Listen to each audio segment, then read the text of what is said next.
Avec des dispositions qui sont extrêmement graves, en particulier pour le droit de manifester, mais aussi tout simplement pour le droit de témoigner. On peut imaginer que si Cédric Chouviat n'avait pas eu de portable et n'avait pas pu filmer, on n'aurait jamais pu savoir ce qui lui est arrivé et pourquoi il est mort, du fait de violences policières totalement injustifiées.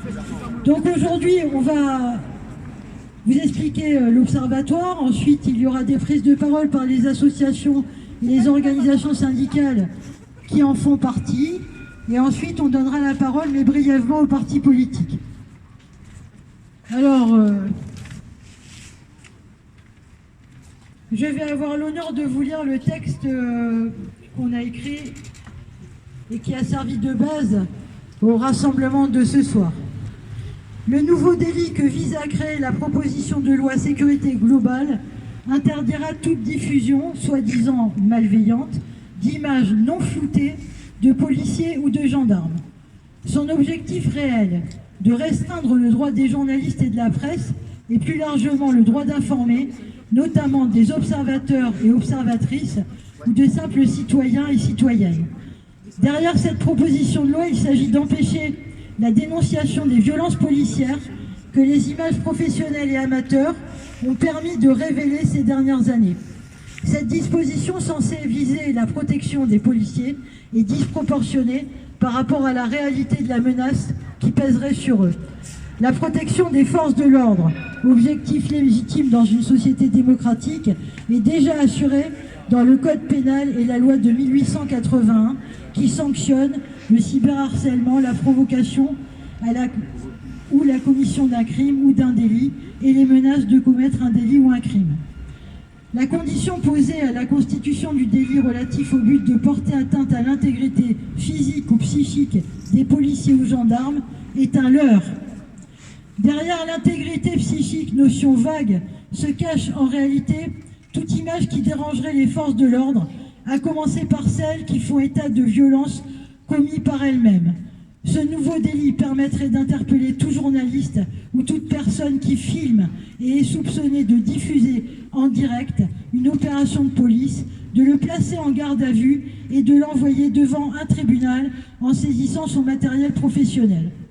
Seul le tribunal sera à même de déterminer si l'intention malveillante est établie. Le mal sera déjà fait. Un simple soupçon de diffusion malveillante servira ainsi à mettre en place des procédures bâillons et d'intimidation.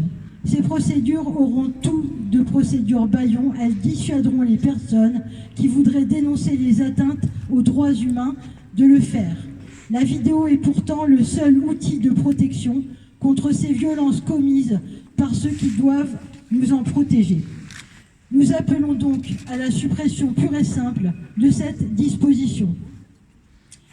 Voilà, et ça c'est le texte que nous avons donc interobservatoire, que nous avons décidé de lire ce soir dans toutes les villes de France où les observatoires ont appelé à manifester, parce que l'heure est grave et que si cette disposition pouvait être votée et être appliquée, c'en est terminé effectivement de notre droit de témoigner, d'observer et de faire remonter dans la population, car bien souvent ce n'est pas la justice, comme on a pu le constater toutes ces dernières années, vu la faiblesse des condamnations à l'égard des policiers qui avaient été auteurs de violences.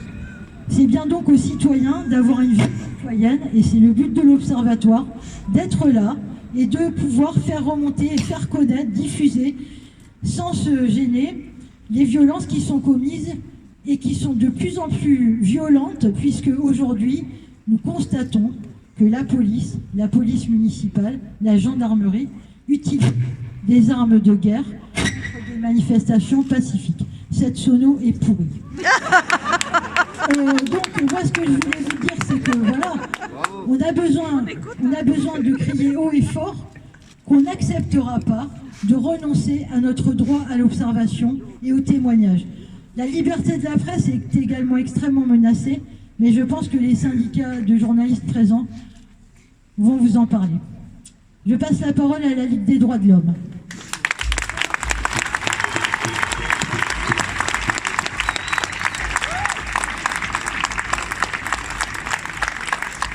On va essayer d'être sanitairement correct.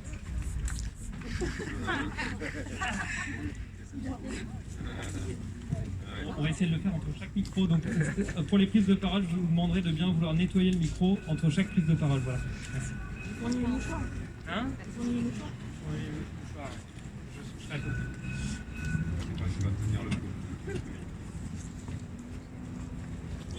La Ligue des droits de l'homme dénonce les dérives sécuritaires de la loi, la proposition de loi sécurité globale. Extension des pouvoirs de police municipale et des agents de sécurité. Massification de la surveillance à travers les drones et les caméras piétons, retransmettant en temps réel les images, ouvrant la voie à l'utilisation préventive de la reconnaissance faciale. Interdiction de la diffusion des images de policiers, on vient de le dire et on va en parler. Depuis quelques années, les images de violences policières se sont multipliées. Les témoignages, nombreux, des violences policières subies par les habitants des quartiers populaires sont restés ignorés pendant longtemps par la société. Les vidéos ont permis de révéler une réalité qui s'est propagée ces dernières années aux contestations, que ce soit celles des mouvements contre la loi travail, aux gilets jaunes, en passant ici aussi, on pourrait mentionner à Bordeaux, aux manifestations des lycéennes et des lycéens. Les vidéos sont les seuls outils de lutte efficaces contre les violences policières, et ce d'autant plus quand les instances censées enquêter sur elles se révèlent servir surtout à laver, à blanchir les policiers. Ces images, ce sont parfois, ont permis de dénoncer le racisme dans la police. On l'a vu avec les images à Paris, on l'a vu à Rouen. Les vidéos ont permis de voir comment est mort Cédric Chouviat, je ne reviens pas dessus, Graziella en a parlé. On peut penser aussi à Bordeaux, lors des Gilets jaunes, il y a eu énormément de blessés, certains prendront peut-être la parole tout à l'heure. Et puis les vidéos ont permis d'identifier, par exemple, l'auteur du tir de LBD contre Olivier Béziade. Et les nombreuses vidéos ont permis, par exemple, au journal Le Monde de reconstituer exactement la scène, alors que pendant des mois et des mois, l'IGPN, en charge de l'enquête, n'avait pas avancé dans l'instruction, et où, au moment où le journal Le Monde a sorti sa vidéo, plusieurs mois après, aucun policier n'avait été mis en examen. C'est la raison pour laquelle le ministre de l'Intérieur développe une propagande mensongère pour cacher la véritable intention de cette loi, faire cesser la diffusion des images de violences policières. Le ministre de l'Intérieur évoque des menaces contre les policiers. Il renvoie aux affaires, à ce moment-là, de terrorisme sans lien avec la diffusion des images de policiers en opération de maintien de l'ordre ou d'action contre la délinquance. Jamais la réalité des menaces avancées par lui ne sont étayées. Mais cette vieille revendication des syndicats de policiers, elle ne vise pas à protéger les policiers, car les textes sont déjà là.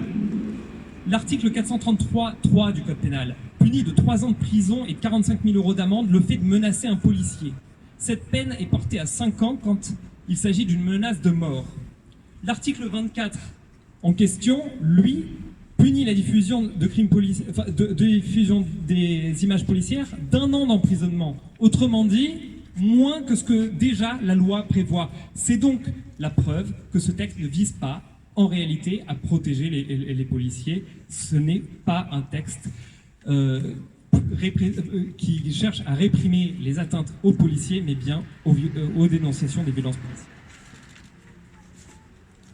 Il y a dans cette loi, mais aussi dans celles qui les ont précédées, 30 depuis 1986, et sans doute malheureusement dans celles à venir, une véritable obsession sécuritaire. Mais la particularité de cette loi, c'est qu'elle est dictée directement par la police. Quand les policiers tiennent le stylo de la loi, le régime porte le nom d'État policier.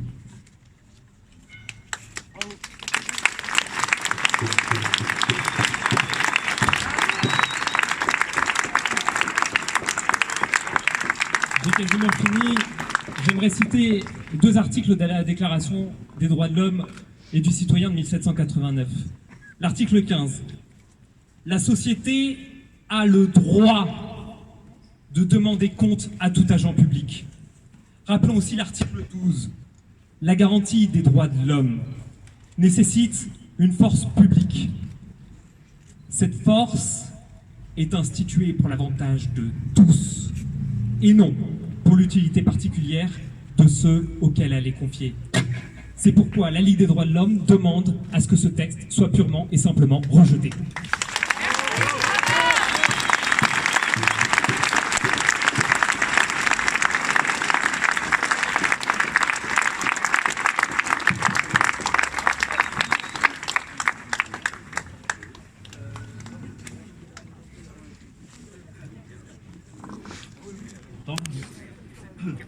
Oui, pour l'Union départementale CGT de la Gironde, donc nous inscrivons totalement dans ce qui a été dit.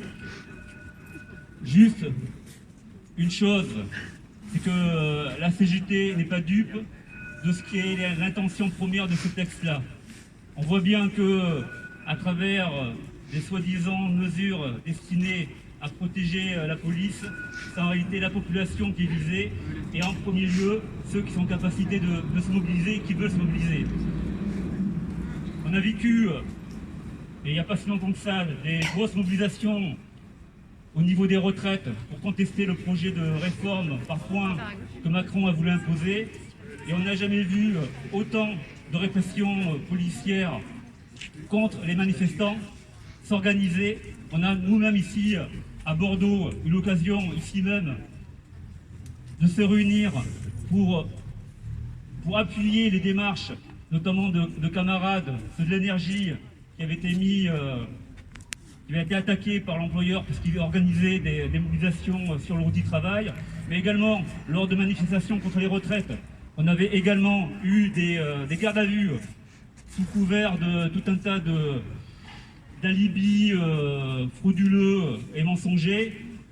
Donc on voit bien aujourd'hui tel qu'est aujourd'hui le cadre législatif, comment il permet déjà à un certain autoritarisme s'organiser et faire pression à ceux qui veulent contester ce qu'on est en train de mettre en place. Et il n'est pas nécessaire encore de l'alourdir. Donc clairement, on n'est pas dupe. On voit bien qu'à travers ce genre de dispositions liberticides, c'est bien la contestation sociale qu'on veut museler. Donc nous, à la CGT, il n'est pas question qu'on se laisse museler ainsi. On est contre le rejet total de cette loi-là, qui, au-delà de l'article 24, on voit bien ce qu'il y a derrière, je ne vais pas le redire. Il y a également d'autres dispositions qui tendent à vouloir transférer des missions d'intérêt de service public au privé. Également à étendre des pouvoirs sur les polices municipales qui sont normalement celles données à la police nationale. Et là aussi, c'est une atteinte à l'égalité sur notre territoire en ce qui concerne la garantie d'avoir un accès à la sécurité, quel que soit le lieu où on habite, le lieu où on vit, le lieu où on travaille. Et là également, c'est un des points qu'on voudrait mettre en avant, c'est que ce transfert de missions publiques à des entreprises privées, c'est un vrai scandale, notamment dans ce moment-là. Donc ce projet de loi qui aujourd'hui est examiné en première lecture dans une procédure accélérée, c'est là encore, là dans la forme, quelque chose d'encore plus scandaleux.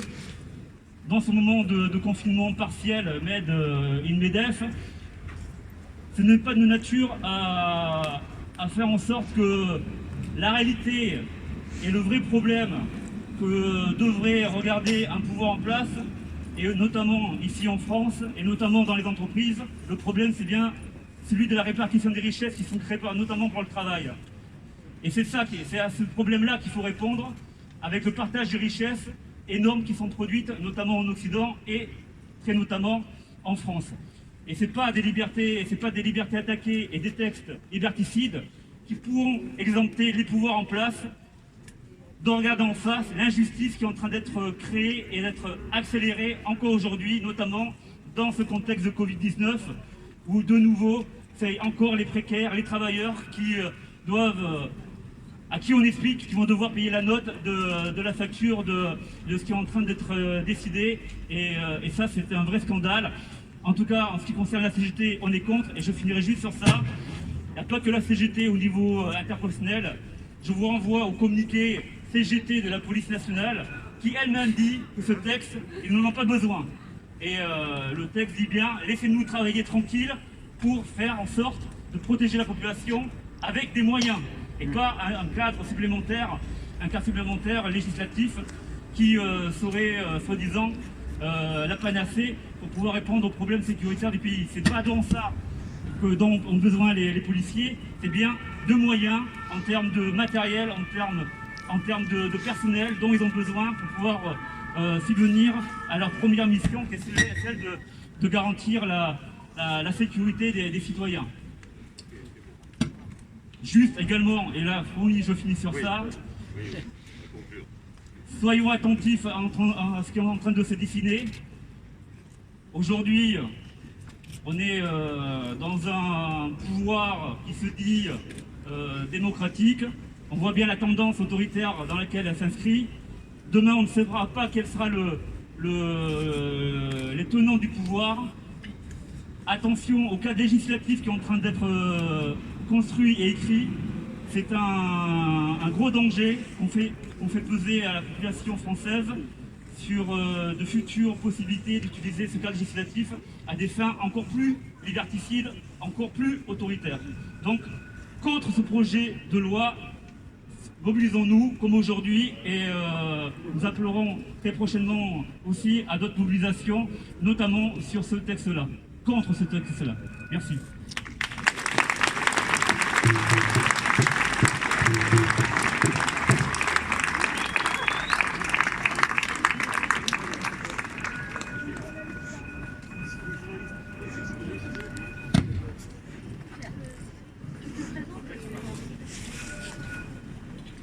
Bonjour à toutes et à tous, je m'appelle Jean Berthelot de Lagleté, je suis journaliste indépendant et président du Club de la Presse de Bordeaux, qui rassemble 450 professionnels de la presse et de la communication.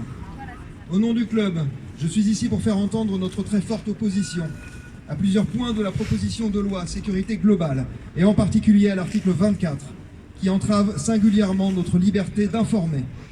Cet article propose la création d'un nouveau délit puni d'1 an de prison et de 45 000 € d'amende en cas de diffusion de l'image du visage ou de tout autre élément d'identification, à l'exception du numéro de matricule d'un policier ou d'un gendarme en intervention, lorsque cette diffusion a pour but, je cite, qu'il soit porté atteinte à son intégrité physique ou psychique. Cette définition peut être soumise à n'importe quelle interprétation et donc entraîner des poursuites à l'encontre de journalistes qui auraient filmé ou photographié des gendarmes ou policiers, par exemple durant une manifestation. De journalistes certes, mais pas seulement. Des associations ou même de simples citoyens pourraient se retrouver eux aussi devant la justice pour ces mêmes faits. De notre point de vue, cet article est inacceptable.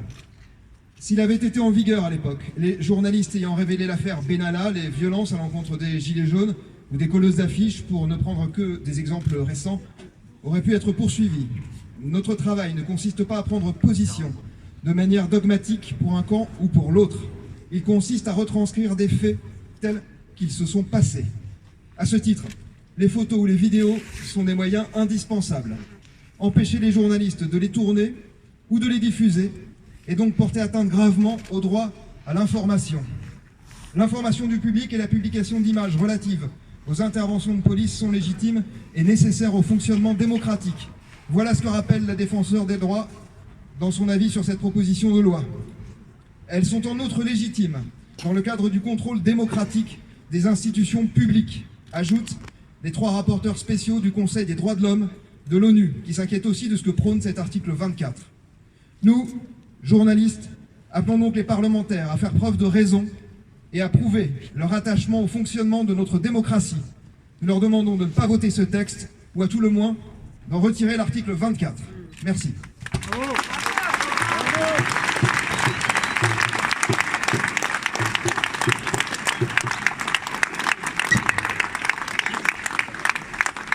Bonsoir, un mot pour le syndicat national des journalistes CGT. On devrait fêter aujourd'hui le 2e anniversaire des Gilets jaunes. Je sais que certains devraient parler après.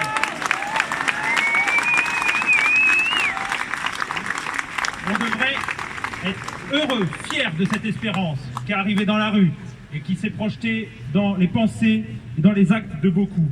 Mais non, on nous a mis cette proposition de loi. Ce n'est sans doute pas un hasard. Une espérance était née, pourtant, à ce moment. Mais ce lundi, sur France Bleu, la députée de La République En Marche, Catherine Fabre, disait ceci pour justifier la proposition de loi sécurité globale, son article 24. « Je suis derrière les forces de l'ordre. »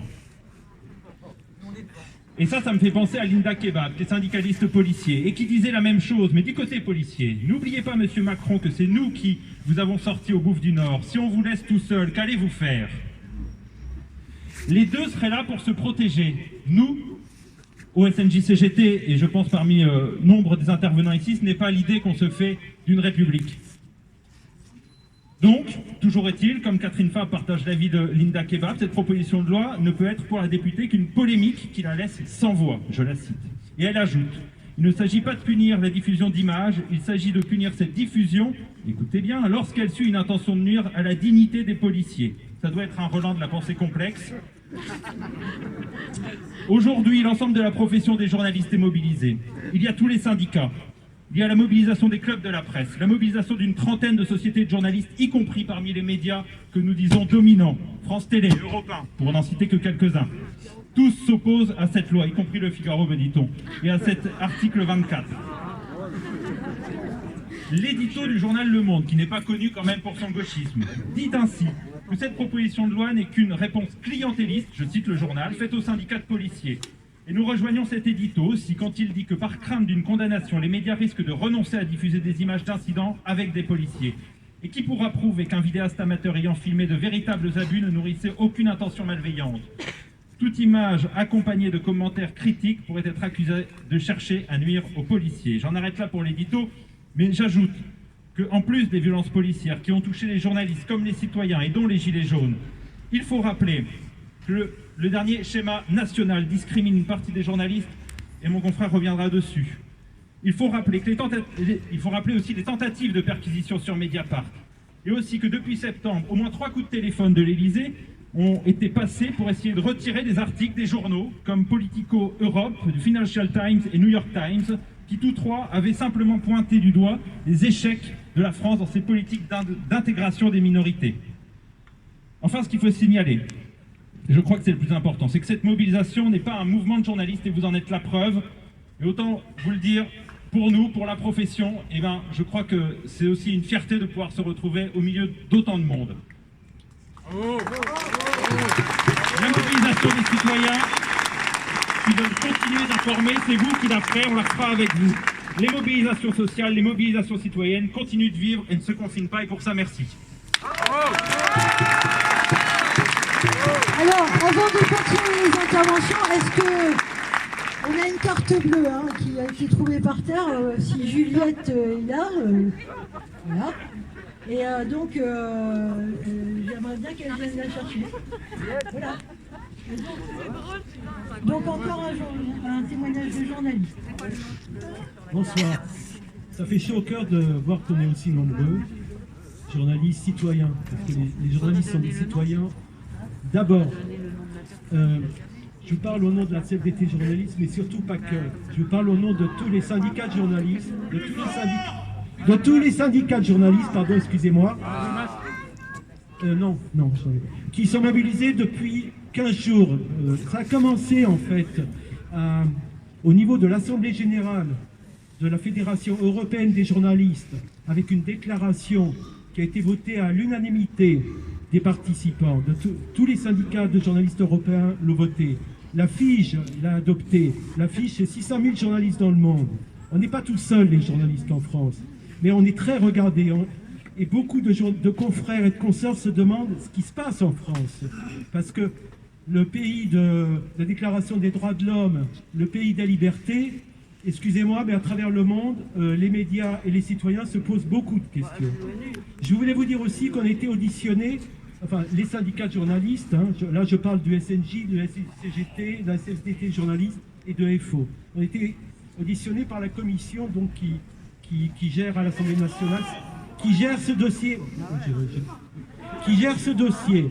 Nous avons pu témoigner, rendre compte avec des reporters photographes, dire aux députés qu'en fait les journalistes ne comprennent plus.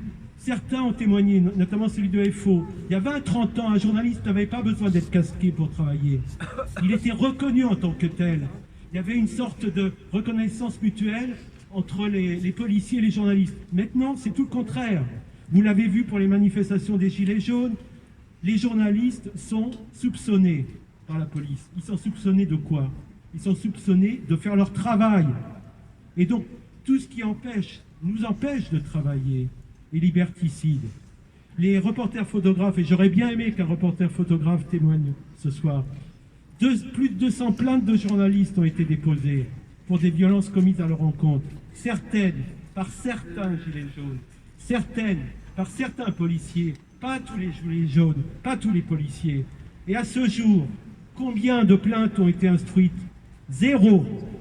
Et on nous oppose actuellement un texte encore plus liberticide. Au mois de septembre, un autre texte stipule que les journalistes doivent se disperser lorsque le mot d'ordre est donné. Un journaliste qui se disperse, ça veut dire quoi? Ça veut dire circuler, il n'y a rien à voir. On nous interdirait de filmer, on nous interdirait d'être présents. D'autres l'ont dit. Comment toutes les affaires auraient pu être rendues publiques? On nous dit que nos images peuvent être détournées par les fake news. Mais c'est laisser le champ ouvert aux fake news. N'importe qui pourra mettre n'importe quoi en ligne sans que ça soit vérifié par des journalistes. Autre chose, de quelles images officielles disposeront les journalistes, les citoyens dans les comptes rendus? On disposerait donc des photos, des vidéos fournies par les forces de l'ordre? On vit dans un monde à l'envers. Je laisse la parole parce que j'en ai encore beaucoup trop à dire.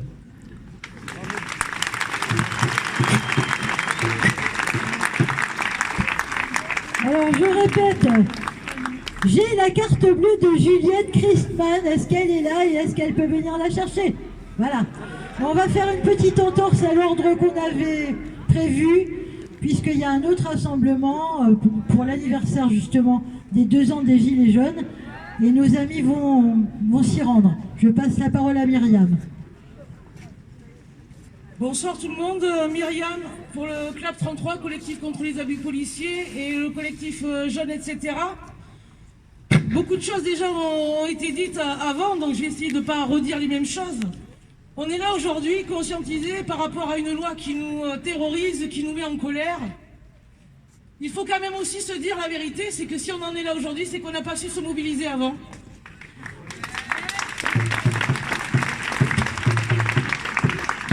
On n'a pas su se mobiliser contre la loi renseignement, on n'a pas su se mobiliser contre la LOPSI, on n'a pas su se mobiliser contre le fichier des enzonnettes, on n'a pas su se mobiliser contre les lois qui autorisent maintenant l'État à supprimer n'importe quel contenu Internet en 24 heures si ça lui chante.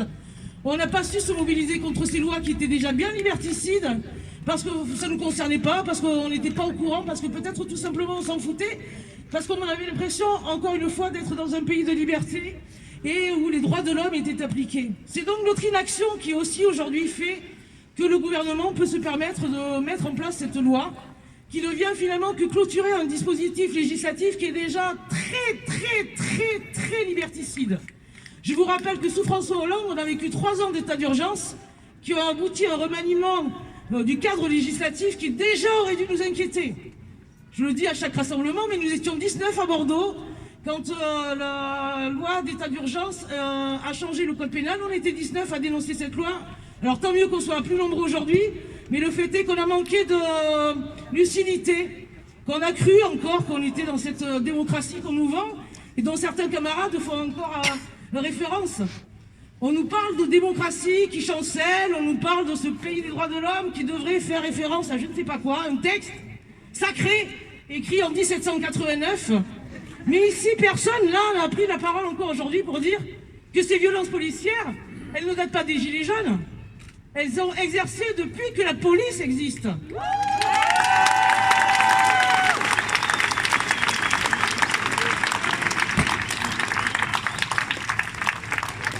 C'est pas la BAC qui a amené les Juifs au Veldiv. Hein?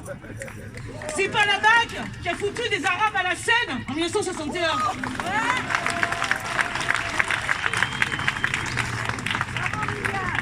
La police, c'est pas elle qui tient le stylo. Non, non, la police, elle est là pour garder le pouvoir de ceux qui tiennent le stylo.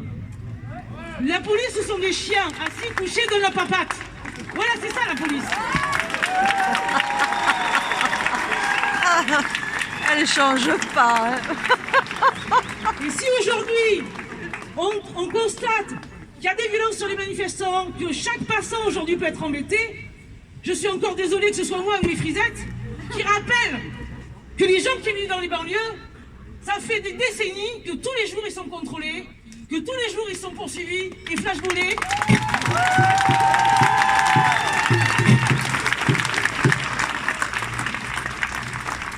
Et qu'en 2019, ce sont 34 personnes qui ont perdu la vie après avoir fait une rencontre malheureuse avec les forces du désordre.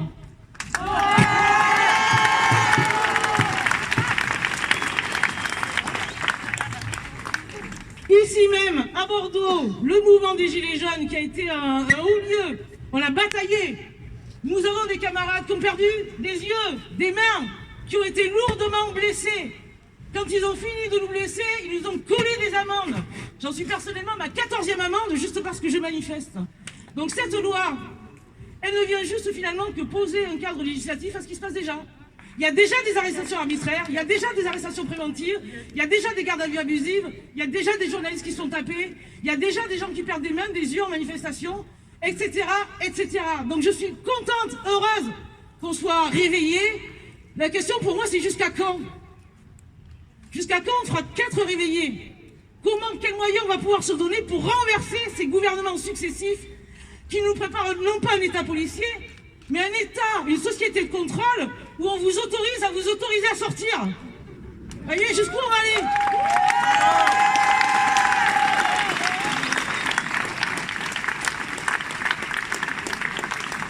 Donc aujourd'hui, après 12 ans de travail autour des violences policières, moi je n'attends pas votre indignation, j'attends votre colère, votre rage contre ce gouvernement et tous ceux qui suivront après.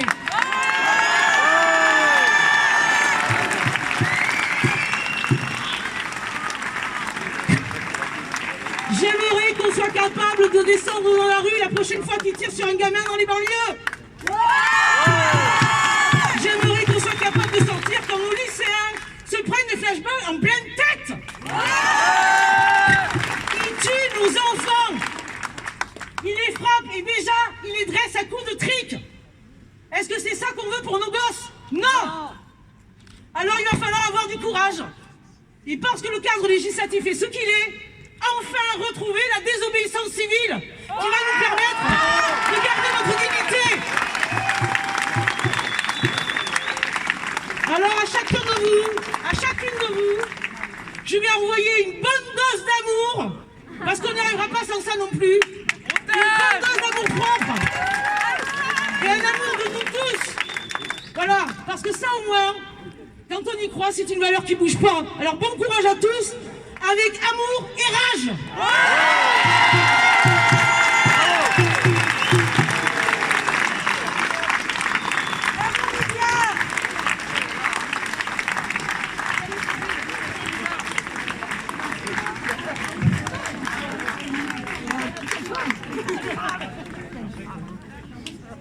Bien. Mesdames, Messieurs, chers amis, chers camarades, je vous apporte le salut de la Fédération de la Gironde de la Libre Pensée. Je remercie la Ligue des droits de l'homme et l'Observatoire girondin des libertés d'avoir pris cette initiative, enfin l'ensemble des observateurs au niveau national. Confinement, déconfinement, couvre-feu, reconfinement, Nous sommes dans une période, dans une situation étonnante, paradoxale à plus d'un titre.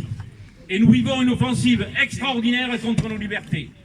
Nous avons tous vécu, et la Kama qui vient de parler l'a exprimé, nous avons tous vécu la violence de la répression des manifestations des Gilets jaunes et tout ce qui a suivi. Rassemblements, réunions publiques, interdits ou limités, perquisitions, garde à vue, arbitraire, déferment au tribunal, utilisation de drones pour la surveillance de la population. C'est tout un arsenal antidémocratique qui est mis en place pour nous intimider. Une forte accentuation est intervenue au moment où il s'agissait d'en finir avec les grèves du début de l'année 2020 contre la réforme des retraites. Et cette accentuation s'est révélée pendant la pandémie. Tout cela a commencé avant la crise sanitaire, mais on pourrait presque penser que si la Covid n'avait pas existé, il aurait fallu l'inventer pour limiter les libertés démocratiques, pour organiser un état de peur, de terreur, d'oppression et de répression. Chers amis, chers camarades, quand les libertés régressent, la démocratie diminue, le socle républicain est fortement remis en cause. Les lois de mars 2020 formant l'état d'urgence sanitaire, c'est encore plus liberticide que l'état d'urgence classique. Un état d'urgence qui veut encore et encore prolonger. Aucun autre État européen confronté à la pandémie n'a eu recours à de telles lois. 3 ans d'état d'urgence, c'est du jamais vu. Et pourquoi pas 3 ans de confinement décidé par un conseil de défense avec des pouvoirs exorbitants. C'est un régime d'exception qui se met en place, utilisant à loisir les institutions de la Ve République. Un pouvoir qui gouverne par ordonnance et par décret, qui s'affranchit du contrôle du Parlement, qui s'affranchit vis-à-vis des salariés, des consultations obligatoires et des dispositions du Code du travail. Chers amis, chers camarades, nous avons aussi maintenant le projet de loi Macron, soi-disant visant à renforcer la laïcité contre le séparatisme. Un projet ancien, relancé suite à des attentats à la fois horribles et spectaculaires, qui nous ont frappés de sidération, des crimes qui appellent une réprobation sans limite. Mais quel est le but du projet Macron ? Le gouvernement ne s'attaque pas aux injustices sociales et fiscales, au chômage et aux difficultés de l'école. Il ne s'attaque pas à ces ghettos qui défigurent nos villes et nos banlieues, à ces zones d'où ont disparu les services publics. Non, la réponse du chef de l'État, ce sont des mesures liberticides supplémentaires, des mesures sécuritaires d'un côté et de l'autre. La modification de la loi de 1901 sur la liberté des associations, faute d'avoir pu modifier celle de 1905. Poser l'islam comme problème public, cela n'a d'autre résultat que de stigmatiser les musulmans comme des ennemis irréductibles de la République, dont il faudrait contrôler le culte, la présence et l'action. Cela n'a d'autre résultat que de réveiller le racisme et la xénophobie. Le culte musulman, et avec lui plusieurs millions de personnes, devrait se soumettre à la tutelle administrative et policière de l'État. Mais M. Macron ne dit pas mot de bien d'autres séparatismes, ni d'autres cultes ou mouvements associatifs, dont plusieurs ne sont ni mixtes, ni laïques, ni même inspirés par quelques lumières. Il ne dit pas mot du séparatisme catholique de ces écoles privées, largement financées par l'État. Il ne dit pas mot du statut particulier d'Alsace-Moselle, où les ministres du culte sont salariés de l'État. Non, le gouvernement voudrait que l'État puisse dissoudre n'importe quelle association à partir d'une déclaration jugée dangereuse de l'un de ses membres. Mais qui jugera du caractère dangereux? Qui jugera du caractère terroriste d'une déclaration? La puissance publique qui sera jugée partie. Mesdames, Messieurs, ce sont nos libertés qui sont gravement attaquées. Le gouvernement entend démanteler le principe de la liberté de conscience et le droit de s'organiser librement. Tout est prétexte pour faire taire les oppositions et tout le monde devrait se plier. Si vous ne marchez pas dans le rang, si vous ne courbez pas les chines, vous êtes complotiste, communautariste, islamo-gauchiste, climato-sceptique, populiste, poujadiste, révisionniste, chemise brune, mini-quoi, etc., etc. Et même si cela n'a aucun rapport avec le sujet, surtout si ça n'a aucun rapport avec le sujet, vous pouvez même être antisémite. On entend beaucoup parler des valeurs de la République, mais ils nous disent jamais trop ce que ça veut dire. Rappelons qu'en démocratie véritable, dans une République authentique, dans un système laïque institutionnel qui garantit la liberté d'avoir une conscience et de l'exprimer en toute liberté, on a le droit de ne pas être d'accord, on a le droit de le dire, on a le droit de l'imprimer, on a le droit de le faire savoir. Sinon, ce n'est pas de la démocratie, c'est du totalitarisme.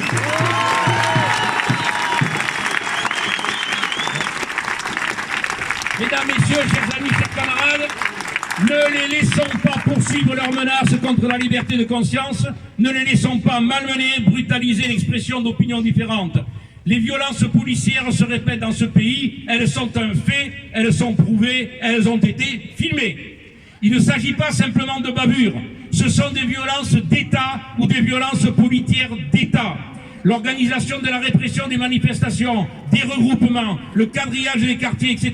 sont le fait des sommets de l'État.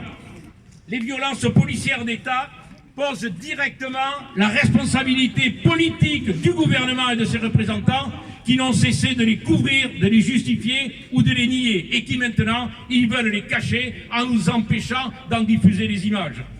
Et je vais terminer, chers amis, chers camarades, mesdames, messieurs, certes, il y a d'un côté la volonté réactionnaire de réprimer toute opposition et toute critique, mais il y a, et nous en témoignons ce soir, ces libertés démocratiques qui vivent dans la conscience de ce pays.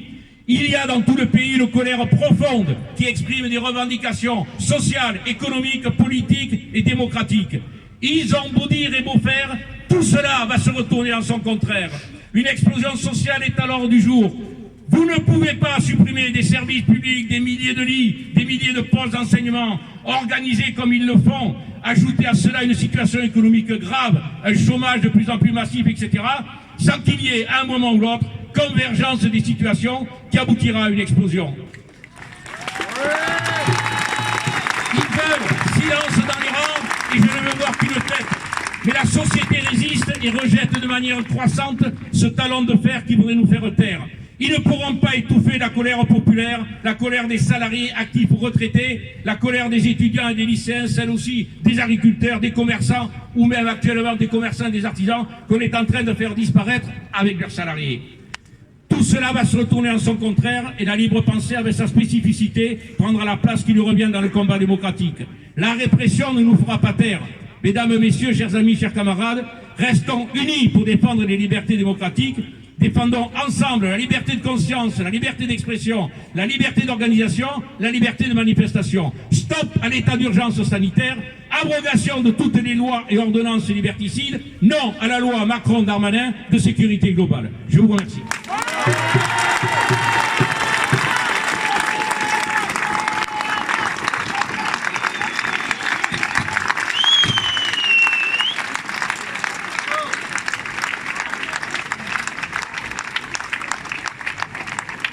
Michel Pissard pour Amnesty International. Amnesty International considère la loi dite sécurité globale comme dangereuse. Pourquoi ? Si celle-ci entrait en vigueur en l'état, elle remettrait en question le droit à l'information, ça a été dit, le respect de la vie privée, la liberté de réunion pacifique.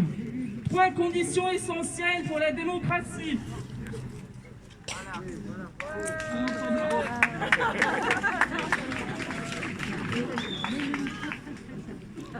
En effet, la loi prévoit d'empêcher la diffusion des vidéos de la police. C'est l'article 24 qui a déjà été évoqué. Comment ? En sanctionnant lourdement le fait de diffuser des vidéos dans lesquelles des policiers ou des gendarmes seraient identifiables. Donc, plus moyen pour les journalistes de travailler efficacement. Que devient la liberté d'informer? Plus moyen pour les ONG, dont Amnesty, de documenter les atteintes aux droits humains. Nous intervenons partout et en France pour documenter, grâce à des vidéos, les preuves des atteintes aux droits humains. L'article 24 pourrait favoriser une culture de l'impunité. Il sape le lien de confiance nécessaire en démocratie entre population et forces de l'ordre. Et ce lien est déjà bien entamé. La loi prévoit également, l'article 21 et 22, la possibilité pour la police de filmer les citoyens en utilisant des caméras piétons et même des drones. La possibilité pour la police d'accéder directement aux enregistrements avec la possibilité de démarrer ces enregistrements à sa guise.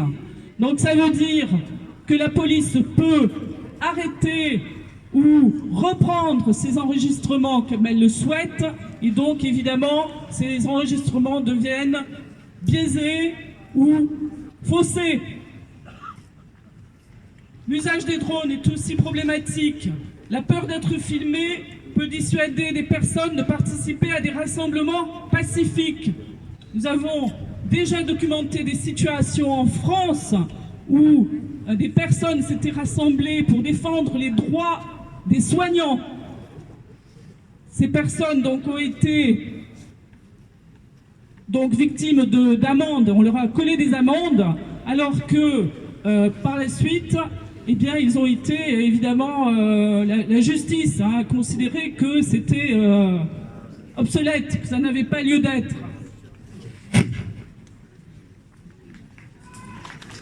C'est pas tout à fait fini. Michel. En l'état, la proposition de loi ouvre la possibilité d'être filmé par les forces de l'ordre dans pratiquement tout l'espace public. Nous craignons que les images captées par les autorités ne fassent l'objet d'un traitement par des logiciels de reconnaissance faciale, avec le risque de surveillance, que ce soit par l'État ou par des acteurs du secteur privé.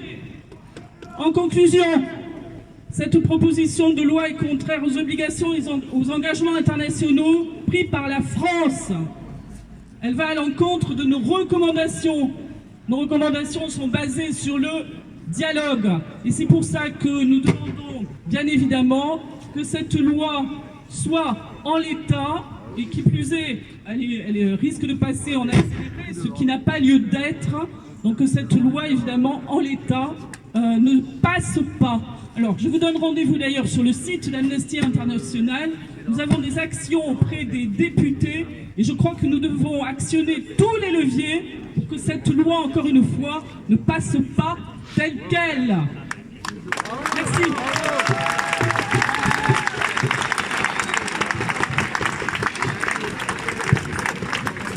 Vous êtes enseignante au Chartrand?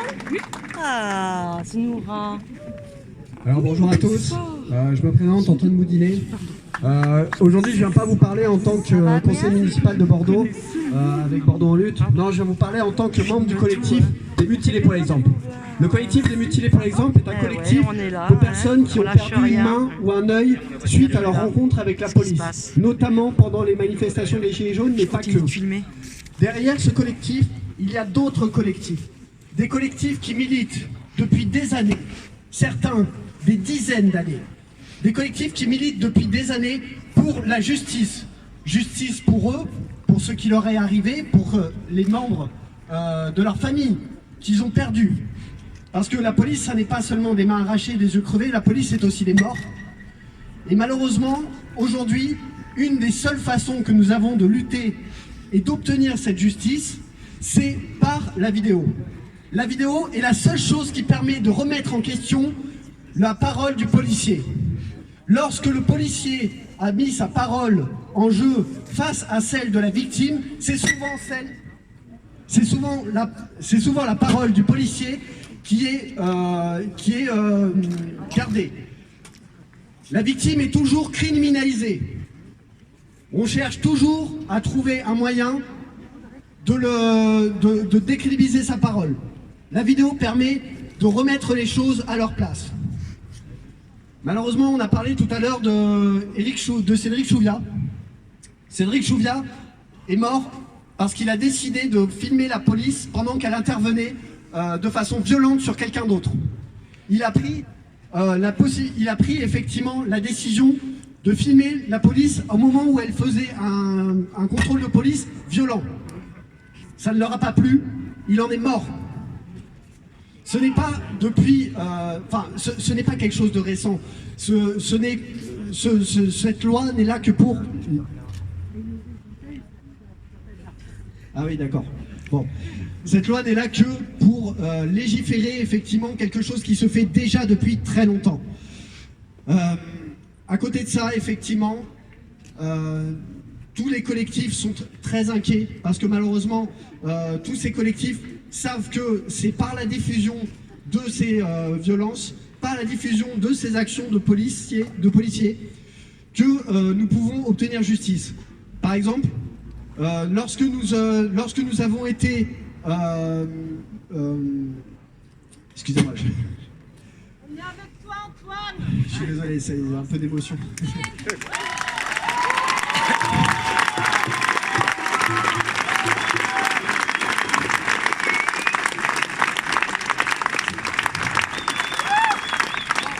Voilà.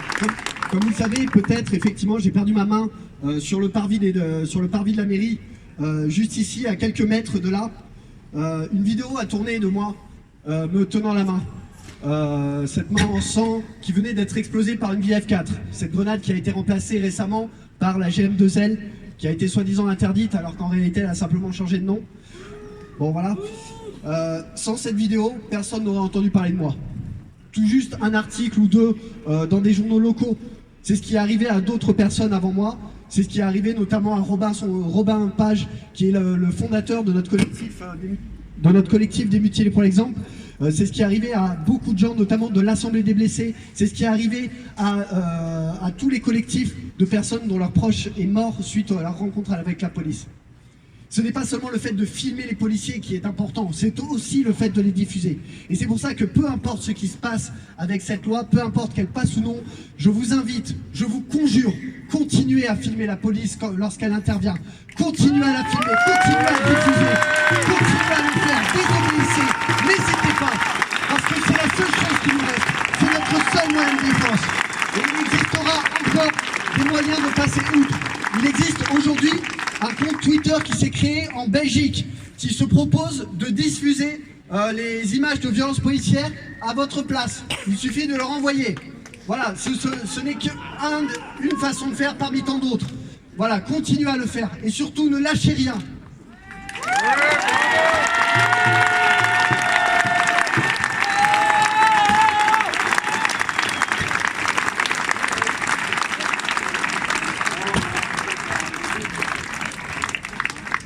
Bonsoir. J'interviens au nom de l'Union juive française pour la paix. Je remercie les organisateurs de ce nécessaire rassemblement. Je ne vais pas revenir sur le scandale absolu de cette interdiction de diffuser les images de violences policières, car cela risquerait d'atteindre le psychisme des champions des lanceurs de balles de défense et de la clé d'étranglement. Je préfère revenir sur deux faits qui montrent à quel point cette loi intervient dans le contexte d'une profonde dégradation de ce qu'il était encore convenu traditionnellement d'appeler les principes républicains. À Albertville, 4 écoliers âgés de 10 ans, élèves de CM2, ont été brutalement réveillés chez eux, arrêtés pour apologie du terrorisme. Retenus pendant 10 heures au commissariat, nous savons que ce n'est pas un cas isolé. À propos d'Albertville, mon camarade Georges Gimpel, enfant caché, glacé par cet événement, comme il l'était devant la chasse aux clandestins dans la vallée de la Roya et la répression des bénévoles aidants, dont Cédric Héroux et Pierre-Alain Manoni, s'est posé la question dans son blog de Mediapart. Rappelant la chaîne de solidarité qui l'a sauvé de la déportation, il écrit « Se pose alors pour nous, pour moi, la question de notre place aujourd'hui face à ce scandale, ce que signifie notre devoir de reconnaissance infinie à toutes les personnes anonymes qui ont participé en connaissance de cause à cet exploit, la meilleure façon de les honorer. Pour moi, c'est bien sûr, entre autres, d'être ici, là, ce soir. Mais, ne vous inquiétez pas, il n'y a qu'une autre page. Mais elle est collée. Mais je voudrais ajouter ceci. À plusieurs occasions, je suis intervenu et des participants sont venus me remercier en me disant « Merci d'avoir dit ce que tu as dit, il n'y a que toi qui peux te permettre de le dire. Il n'y a que toi qui pourrais te permettre de faire le rapport entre les années 30 et les dispositifs policiers d'aujourd'hui. » Eh bien, je dis, je ne veux pas de ce privilège. Les Roms ont la même mémoire que nous et ils n'auraient pas le droit de faire le rapport entre ce qu'ils ont vécu et ce qui est aujourd'hui la politique policière. Les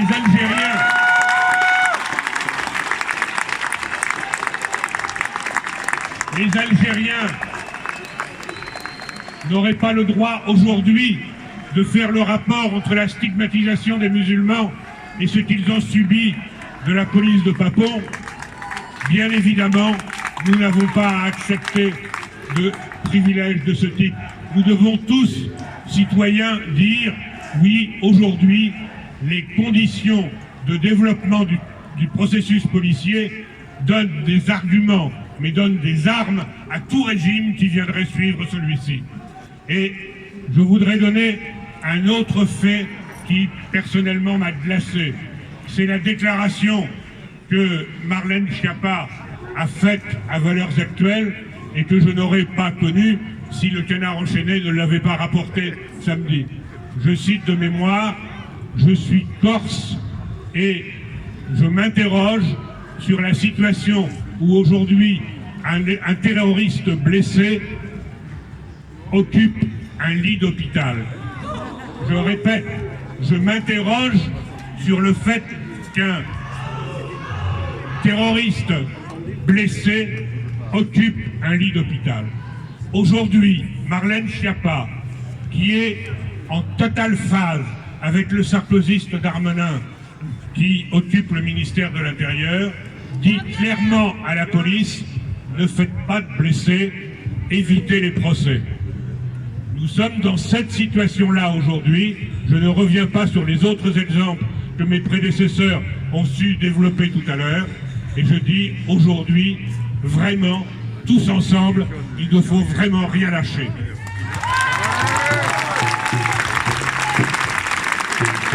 Merci André.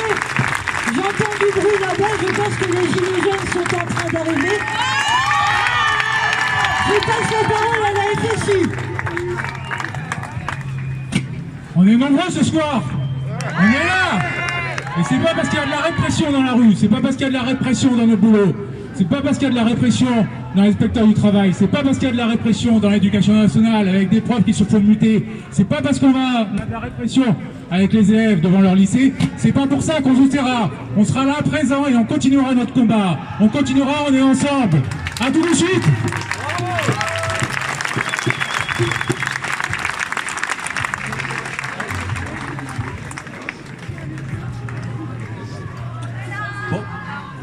Bonsoir. Bon, apparemment il y a de la concurrence de l'autre côté là-bas, mais il faudrait en faire l'unité. Oui, donc